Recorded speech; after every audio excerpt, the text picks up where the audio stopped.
Hopefully this works out. I don't know. I can't see the camera angle, and since I've never done this angle before, who knows? Hey, welcome back. Thanks for joining me. Today we're taking the Fat Boy out for a spin.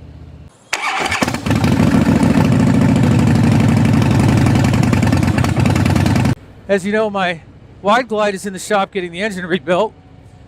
And then one of the guys at work came in yesterday, and said, oh, I was out on the phone and I noticed that you have a frayed drive belt on the Sportster. What? Are you kidding me? I got two motorcycles and they're both in the shop at Harley. All right, well, whatever.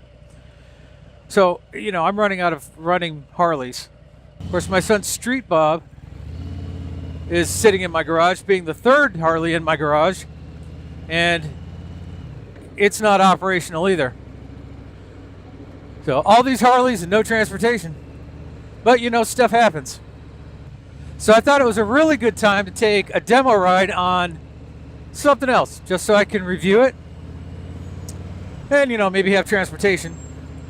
So I'm on, I don't even know what year this is. I assume it's one of the newer ones.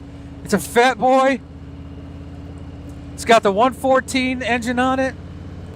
And while this isn't by any chance a review, reviews are silly because I can tell you what I think about it, but everybody's taste is so different. You really have to ride something for yourself to find out if you like it. I want to give a shout out to Low Country Harley because they really helped me out, made this possible, so I can bring it to you. So what do I say? The Fat Boy. It's styling wise, it's a little different stance than I'm used to. It's a little bit more of a vertical seating. It's rather straight up. It makes me think of a cop bike. If you think about the stance of it. And I imagine that's probably true of anything but the Wide Glide and the Sportster. I'm at the Heritage. I've been on a Road King before, and it was kind of a similar seating posture. It's comfortable enough. It's just kind of weird for me.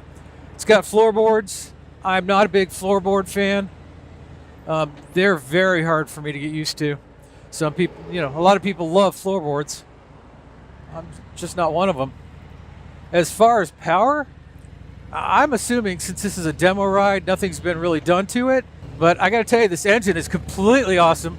Personally, I think we have a problem with getting bigger and bigger and bigger engines.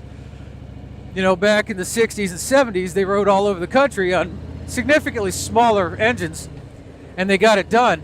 Now we've got comparatively huge engines, with the 107s and up, that, a lot of them sit in the garages, but it feels like a very capable engine. It's got a lot of power to it. It's got a lot of get up and go. I got down into a lower gear yesterday on the way home and gave it a little gas, and I didn't really think the torque was, I'm not really sure where I was in the band, but I didn't really feel that the torque was there. But I also just got off a Sportster, and it may not go fast, but it's got torque for days, so it's a tough comparison. Styling wise, it's a very nice looking bike. I'm assuming this is the stock exhaust on it, and it's really deep and throaty. Not overly loud and obnoxious like, my pipes, but it makes it sound like, a grown man's engine. Big, beefy, lots of power. One of the things I don't like about doing demo rides is that you spend so much time just getting used to a foreign bike. When I get on any kind of demo or a loaner or anything like that, the first while is just spent getting used to it, getting comfortable with it. I'm really interested in how this bike would run on a long trip. From my posture, I think it would be a good ride. I may be seated straight, but my joints and muscles are relaxed on the ride. As much as I would have liked to use the long weekend to ride, say, to Texas, it's not my bike, so I decided against it. And while it may not feel torquey, the engine goes from 0 to 65 very quickly, and from 65 to whatever just as quickly. Lots of passing speed at your fingertips. I really like the speedometer. Part gauge, part LED. Even being farsighted, I could make out the numbers and tell what gear I was in, my remaining mileage, and all the other stuff I wanted to know. In the end, it's a great bike. It's not my cup of tea, but that's solely a matter of personal preference. There's a lot to love here, but I've often said I'll never get rid of my Wide Glide. Unless Harley comes out with a soft tail wide glide with a 114 Milwaukee 8 on it, then I'd have some hard choices to make. Until they do, the Fat Boy is well worth a test drive, but be ready to fall in love.